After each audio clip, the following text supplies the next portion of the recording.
Welcome to Plot Twist, your place for quick summaries of movies with jaw-dropping twists. Let's dive in. Our movie today is about a very kind person who doesn't like conflicts. The events of our movie begin with a man named Dong Chul, who is distributing fish shares to vendors with his friend Chun. Dong takes the vendors' new orders and asks Chun to remember them well. Dong notices the area's leader beating one of the vendors for refusing to pay him protection money. Chun is surprised and informs Dong that the gang leader renovated the market without anyone asking him to, and imposed a hefty renewal fee on the vendors. Dong continues walking silently, telling his friend he doesn't like trouble. He even sides with the vendor, saying he should have paid the protection fee at the time. When the area's leader approaches Dong and his friend, they bow in respect. Dong then receives a call from his friend Park, and he takes Chun to meet him quickly. Park introduces Dong to a major fish trader who convinces him to invest in a royal crab deal for the market. The trader explains that once the crabs arrive, they will sell at very high prices, yielding significant profits. Dong asks about the ship carrying the royal crabs, and the trader informs him it will arrive in the country within 3 months. Dong is convinced by his words while Chun remains skeptical. To prove his claims, the trader shows them a sample of the royal crab, impressing Dong with its size. Dong decides to pay him the money, handing over $5,000. The trader assures them that the profit from one crab will not be less than $300. Meanwhile, we see Dong's wife, Ji-soo,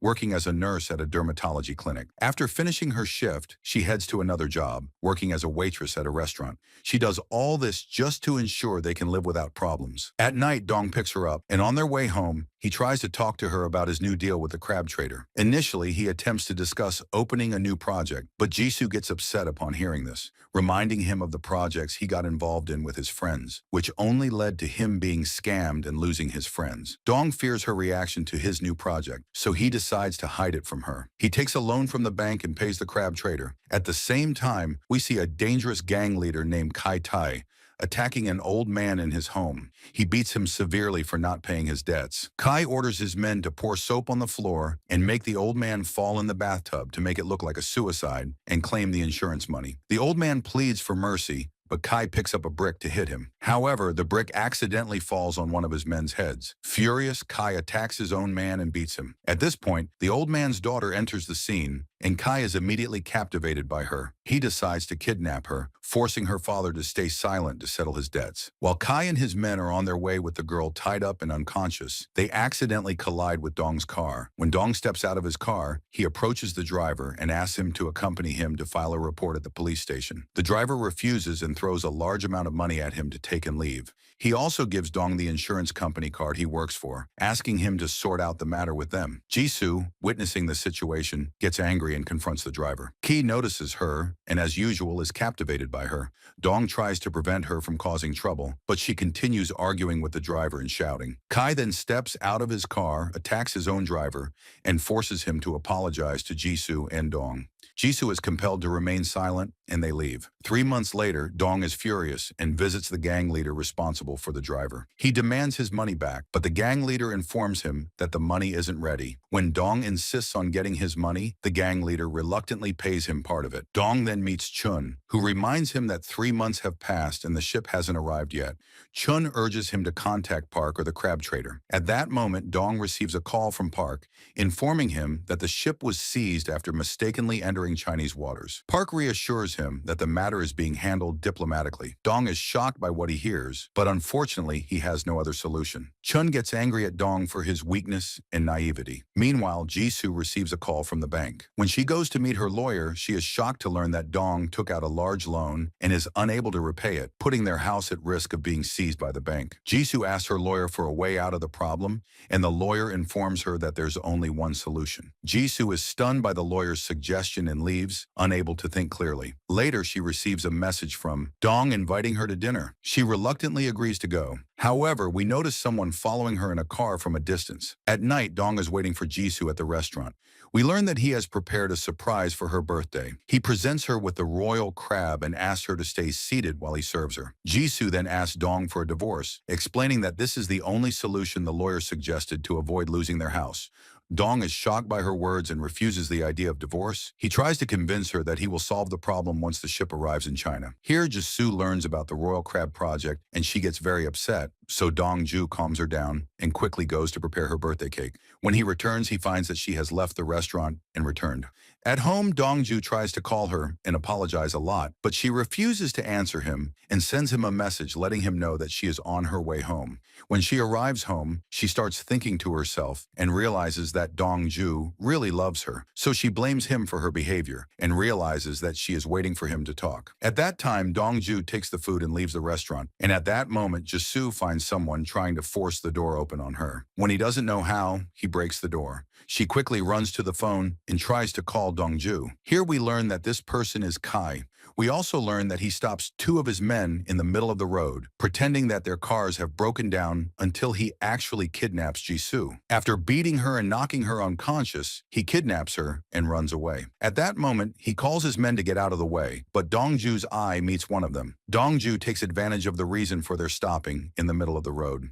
As soon as they move, he quickly returns home and calls Jisoo to let her know that he comes back, but is shocked when he finds the house destroyed and realizes that his wife has been kidnapped. He quickly runs out to look for her everywhere around the house. The next day, Dong goes to the police and files a report about his wife's kidnapping. When the officer checks the cameras in front of the house, they learn that because of the rain, the cameras stopped at a certain time. He doesn't notice anything except strange cars parked in front of the house. When the officer reviews the surveillance cameras in front of their house, he informs Dong that the cameras stopped working at a certain time due to the rain. The only thing he notices is a strange car parked in front of the house. Dong doesn't recognize the car. He pleads with the officer to help him get his wife back by any means. The officer reassures him, promising to contact him as soon as he has any information. When Dong leaves the station, he finds Chun waiting for him to check on him. Dong then receives a call from Ki, who tells him he's looking in the wrong place. At that moment, Dong hears Jisoo's voice, confirming Ki's words. Dong asks Ki what he wants from him, and Ki tells him he left a card on Dong's refrigerator. He instructs him to return home, find the card, and then meet him at a specific restaurant. Dong rushes home and searches for the card until he finds it, discovering it's from a famous restaurant. Dong goes to the restaurant at the agreed time, but Chun accompanies him. Ki had warned Dong not to bring anyone with him. Dong sits in the restaurant, waiting for Ki to show up. After a long time, he receives a call from Ki, who informs him there's a bag on the table he's sitting at. Ki instructs him to open the bag, take it, and never look for his wife again,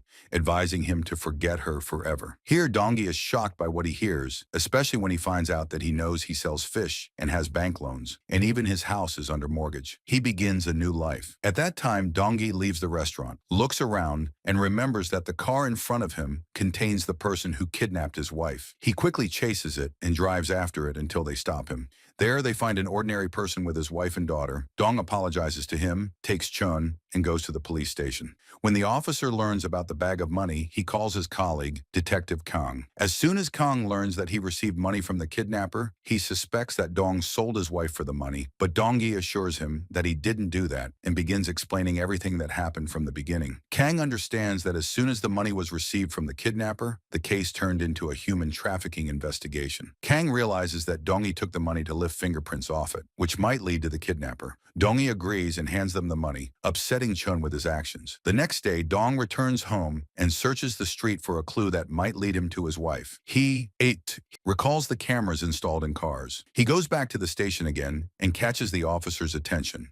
The officer informs him that they checked all the cameras but couldn't reach any conclusion. Dong becomes frustrated because 2 days have passed with no new developments. The officer reassures him, saying that all surrounding police departments have been notified to assist in the search. Dong leaves and notices pictures of many girls on a board of missing persons, some missing for years and still not found. At that moment, he realizes that if he continues relying on the police, he won't reach any result. He returns home and calls Chun to find him a private investigator with money to search for his wife. Chun informs him that they need money to hire an investigator and blames him for handing the bag of money to the police. Dong becomes angry, changes his clothes, and heads to the neighborhood leader who forcibly took his money. He confronts him, initially asking politely for his money back. When the leader refuses, threatening him with his men, Dong loses control and starts attacking them one by one, defeating them until the last one, who becomes scared without being touched. The neighborhood leader is forced to return his money. Afterward, Dong takes his friend and goes to the investigator who will help them, named Young. As soon as they meet, Chun asks if Young knows the locations of gangs that traffic people. Young tells them he knows many of them and is friends with them.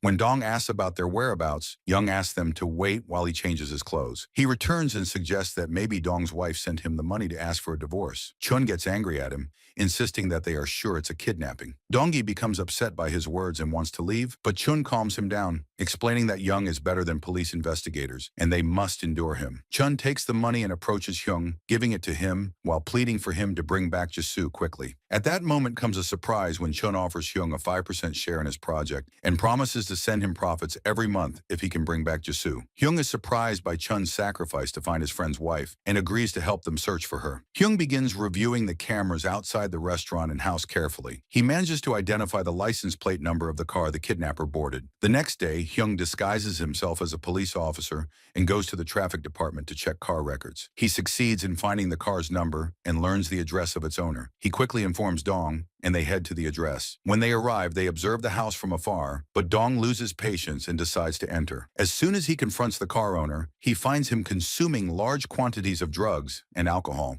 The car owner tells Dong that a gang paid him a large sum to use his car's license plate. Chun asks him why he agreed to sell his plate for money. The car owner explains that he needed the money to support his children. Dong, Chun, and Hyung head to the place where the license plate was sold. There they discover it's a large venue for gambling, drinking, and drugs. Dong requests to meet the venue owner. When they sit in her office, Hyung reassures them and asks them not to fear her men. The venue owner meets them, thinking they are new customers. She begins explaining the amount of money needed to gamble and informs them that they can sell their car license plates for a good sum. Hyung becomes angry with her and demands the customer records of those who buy license plates from her. She is surprised by their words and asks if they are from the police. When they inform her that they are searching for their friend's wife, she laughs at them and orders her men to finish them off. Hyung tries to show off his strength, attempting to scare her men, but he is knocked down with the first hit and they all surround him to attack. Dong loses control and attacks her men, destroying the place and defeating them all. The venue owner becomes frightened and is forced to hand them the files they need. She informs Dong that her role is limited to delivering money in exchange for the plate, but she doesn't know anything about what happens afterward. Dong notices that all the license plates are delivered in a specific port. She tells him that certain people come to her every 2 or 3 months to take a large batch of a specific type of medication. Dong asks her about the type of medication. She informs him that it contains a sedative, a tranquilizer, and a very strong stimulant. Hyung asks her about the date of the next shipment delivery. She tells them that they call beforehand, but she doesn't know anything else about them. However, she mentions that one of her men took a business card from the gang leader's assistant and gives Dong the card. They leave, with Hyung impressed by Dong's strength. Hyung learns that Dong was once a professional assassin, nicknamed the Raging Bull, but after meeting Jisoo, he decided to stay away from trouble and killing, seeking a peaceful life. Dong heads to the bar mentioned on the card. The waiter informs them that the card is indeed from the past, but the bar owner sold it to someone else. From his words, they understand that the card is years old. When Dong returns, he is shocked to find that a body matching his wife's description has been discovered.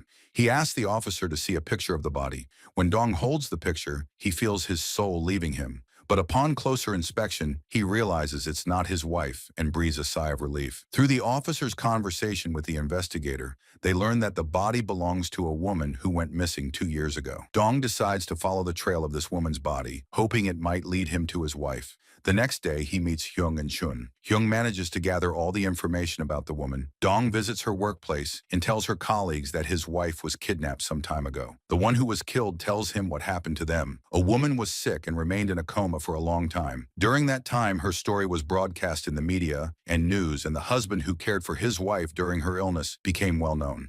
Of course, when they saw this on TV, someone decided to take his wife away from him and ordered his men to kidnap her and bring her to him. When the man sat in front of him, he recognized him as someone who needed his wife, even if she was just a body without a soul. In exchange, he offered him a large sum of money that would change his life. The husband, tempted by the money, sold his wife and celebrated as if his theory was proven, that he could buy anything he wanted with money. He laughed hysterically like a madman. We then return to Dongju, who is shocked after hearing this story. Before leaving the man's place, the husband gives him a file containing all the information he had gathered about Kai and his men during the 2 years they had taken his wife. Dongju and Chun sit in the car and review the file. At that moment, Dongju finds a business card from the insurance company that the driver had given him during their fight. He realizes that he can reach Ki through the insurance company employee. Suddenly, the husband throws himself off the building and lands on the car, covered in blood. Chun and Dongju are shocked by the situation. Afterward, Dongju goes to the insurance company and meets the driver who gave him the card. Here we learn that this man is one of Ki's men working for him. When the employee sees Dongju, he recognizes him but denies ever seeing him before. Dongju is forced to deal with him using force, locking the door and advising him to confess the truth and reveal his wife's location. While they are talking, a colleague of the employee enters, and Dongju knocks him unconscious by slamming him against the wall. He then takes the employee by force in front of the entire company. Meanwhile, Ki is watching everything that is happening through the company's cameras connected to his phone. Ki becomes angry, fearing that the employee might reveal his location. At this moment, Dongju beats the employee and drags him into Hong's office. Hong is shocked by what is happening and warns Dongju that his actions will bring trouble. Ki calls Dongju and orders him to kill the employee. The employee begs for his life, assuring Dongju that he hasn't said a word. Ki then turns on his phone camera and shows Dongju as he drowns someone in a swimming pool. Dongju is forced to comply and strangles the employee with all his strength until he kills him. Ki is pleased and orders Dongju to return his money, promising to return his wife afterward. Kai's mental instability becomes apparent. After ending the call, Dongju revives the employee, revealing that he tricked Kai to gain his trust. The employee is then forced to tell the truth. We learn that Korean women have recently gained global popularity due to their beauty. Businessmen have exploited this by engaging in shady dealings with wealthy men to earn large sums of money. Ki and others like him perform plastic surgeries on the kidnapped women to ensure their families don't recognize them. They also use forged passports to smuggle them out of the country. Ki is not only involved in this, but also in organ trafficking. The employee warns them about Kai, describing him as insane and extremely dangerous. When Dongju asks for Ki's location, the employee admits he doesn't know because Ki frequently changes locations out of fear. Dongju decides to retrieve the bag of money from the police station and enlists Chun and Hong's help. Meanwhile, Jisoo attacks one of Ki's men and helping the girl escape. However, the door is locked and they are caught. The man attacks the girl, beating her until she loses consciousness. When Ki finds out, he becomes furious and attacks his own man violently. Dongju arrives at the police station with Hong and Chun. Hong and Chun pretend to be from the Central Prosecution Office and request the bag of money for further examination. The officer believes them and hands over the bag. However, before they leave, the officer calls Detective Kang to inform him of their presence. Kang realizes something is off since the Central Prosecution Office would have notified him beforehand. The officer discovers the deception and Dongju overhears everything. He creates a diversion by setting off an explosion in one of the police cars, allowing Hong and Chun to escape with the money. Kang realizes Dongju is behind the explosion and calls him, urging him to surrender. Dongju promises to turn himself in after rescuing his wife. Meanwhile, Jisoo, who is imprisoned with the girl she saved, notices a covered window in their room. She removes the covering and tries to unscrew the bolts. She manages to loosen one bolt and, with the girl's help, pulls the metal bars apart, creating a small opening. Jisoo escapes through the window, but the man catches the other girl before she can escape. Unable to catch Jisoo, the man informs Kai. Jisoo gets into a taxi and asks the driver to take her to the police station. However, Kai chases her down and captures her again. At the same time, Dongju arrives at the location where his wife was held and kills Ki's men one by one until he eliminates them all. He reassures Hong and Chun, who are protecting the other girls, and hands them over to the police. As Dongju leaves the location, Ki confronts him with a car. Recognizing him, Ki chases Dongju at a reckless speed. Ki is both frightened by Dongju's madness and puzzled by his unwavering determination to save his wife. Kai manages to overturn Dongju's car, grabs an axe, and crazily smashes Dongju's car. Dongju catches Ki and beats him with all his strength until he loses consciousness. He then rushes to his wife, reassures her, and promises never to upset her again. The police arrive and arrest Kai. The media praises Dongju's bravery and exposes Ki's crimes. The Chinese government also manages to return the ship to its borders. Dongju takes his share of the money, opens the largest seafood restaurant, and becomes very wealthy. He takes his friends Chun and Hong with him, and they all live happily. If you enjoyed the video, don't forget to subscribe to the channel and hit the notification bell to get more new videos. See you next time.